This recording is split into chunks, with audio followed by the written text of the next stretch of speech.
Well, Phillip Schofield has told the BBC he has lost everything in the wake of his affair with a younger male colleague. The former This Morning host has spoken out to journalist and broadcaster Amal Rajan about how he's been feeling this week. You've had quite the week. How are you?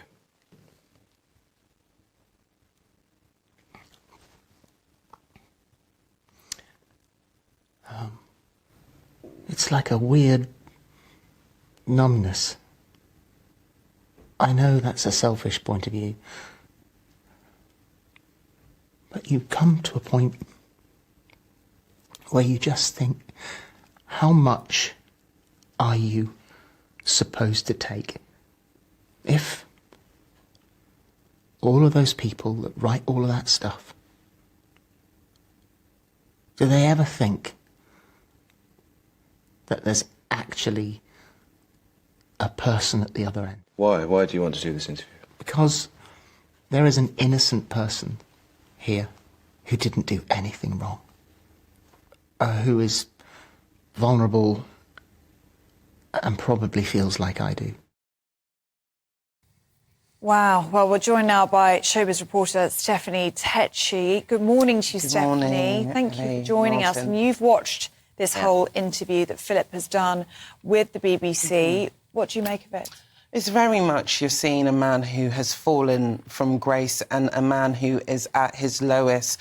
I think this week, Ellie and Martin, we've seen everyone has had their say on this scandal, and he was forced now to come out, maybe debunk a few of the myths that's been surrounding this case. But more than anything, I can see that he is in a fragile state of mind. He said that he has contemplated suicide this week. He said it's only his daughters who have literally been by his side that has saved him from, you know, ending it all for himself.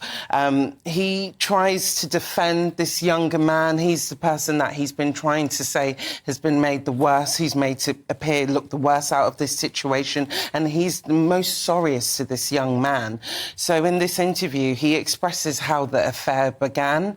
And then he also talks about the fallout with Holly. It's an all-rounding hitting interview. What's the line you just mentioned, which I think is really interesting about there's no NDA, the non-disclosure agreement, which would prevent this young man from talking? He's saying there isn't one of those. No, he said because all week long people have thought that this young man has been signed to NDA by ITV or maybe other newspapers and hasn't been able to speak out. But Phillip says this man is free to speak out, but actually this is not what this young man wants to do. He wants this all to go away. And this is who Phillip says he's most sorriest to, because he says this young man, he didn't want to be dragged into it. He didn't want his identity to be revealed. His family, his friends, everything has been put in the public periphery through this. And what's he said about his friendship with Holly Willoughby? He says he hasn't had a response from Holly. He says that he messaged her to say that he apologised and he hasn't received a response from her, and I don't think he will. He's very much open to the friendship being mended, but I think it's just gone too far because he lied. He lied too many times to her, to fellow colleagues. So I just think that for that friendship, it's definitely over from Holly's point of view. But what is quite interesting with this interview, he has accused the media of homophobia, because he says that if this affair had been in a heterosexual affair, it would have been a wink-wink kind of go-on mate. But he says because it's been between two men, we've made it a bigger issue than it was. But actually, I think he's actually quite lucky it was between another man, because if it was with another female, there's no doubt in my mind it would have been more controversial than it was. I think it would have been worse if it was a young female that we were talking about. And that's why he's saying it's been blown out of proportion, because it's between two men. Steph, I want to ask you a question about his performance. During that, because it was a performance. It was a performance. And when you look at what he said to The Sun, it's interesting to note that Schofield's lawyer volunteered Phillip Schofield for. This very much feels like a stage-managed, copy-approved, allow a client to get a sympathetic news line out. How believable do you think Schofield came across in that? And how much of an actor do you think he came across in that? I think he still has this woe is me attitude during the interview. Like, even though he keeps on apologising, it's like he says he made a grave error, but then he goes to backtrack himself and say it was consensual and I'm not a groomer. This is the last time we're probably going to see Phillip Schofield on TV. So he's had to put this award-winning performance, in a sense, to save some credibility through this interview. In his defence, he debunks a lot of myths, which, you know, he has the right to do so. But I don't think he comes across as sincere. I think he's just been forced to do this.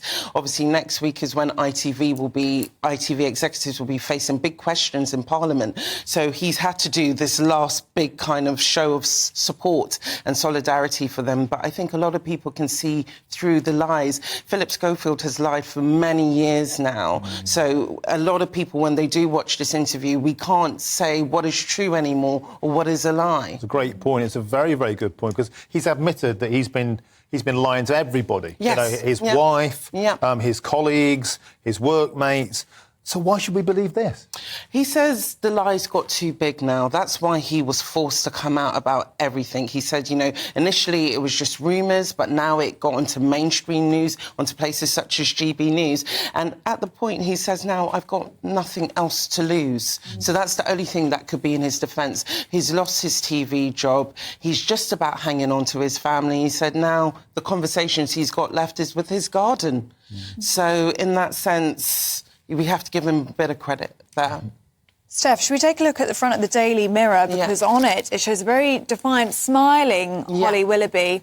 I've got nothing to hide. She's on holiday in Portugal at the moment with her family. And the paper's reporting she's going to be back on Monday. And we're also seeing on Instagram she's back to influencing and sharing beauty products on there. So very much keep calm and carry on business for Holly. and business as usual. Do you think she'll be back on Monday? And do you think it's the right decision for her to be back? I don't think she should be back on Monday. I think there's too much going on with this story, as we've seen it in the past week, and I think there will be still more things that will be developing.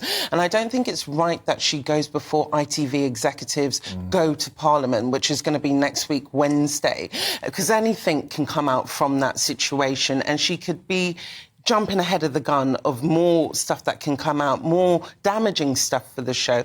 I think if Holly was wise, she would have just taken a longer, extended break from the show. By her coming back, I think it's adding more salt to the wound. I don't think it's giving viewers a chance to see her in a different light. I think you're dead right. So if due process was followed and the questions were answered by ITV execs in this inquiry before Holly came back, if ego and narcissism weren't the driving factors, and if common sense were, Holly may not go back, which probably means she will be back on Monday. She more than likely, she seems quite adamant. I have to give her credit where it's due, because she seems quite courageous, because most people would want to avoid it. But I think she feels like, I haven't done nothing wrong, so why do I have to hide? Why should I not go back to the job that I love so much? And you can see both sides, can't you? Because she has become a talent in her own right. She's a very, very good presenter, and she is very much loved by the British public. I think the only thing that she's really got criticism for is that Q-Gate saga last September. So you can see why she would want to come back. But the fear is, and you touched upon it, is if more comes out, which it could, and she will not be aware of that, and she could get stung by this again. But maybe by her decision, she knows that she's done nothing wrong, and it's one of those few instances where she should not be guilty by association. Stephanie, thank Stephanie you so Takyi, much. fantastic input, and you know, well done for getting out of bed at 6 in the morning and watching a Phillip Schofield interview. This story is, you know, in the showbiz world, this has been one of the most controversial stories we've had in a very long time, and I know a lot of my colleagues have been saying there's more to come, and last night, evidently, the bombshell dropped. I know, Stephanie hasn't slept in a week, have you, Stephanie? No. Thank you so much for coming in to see us. Always good to see you. You're going to stay with us throughout the morning, aren't you?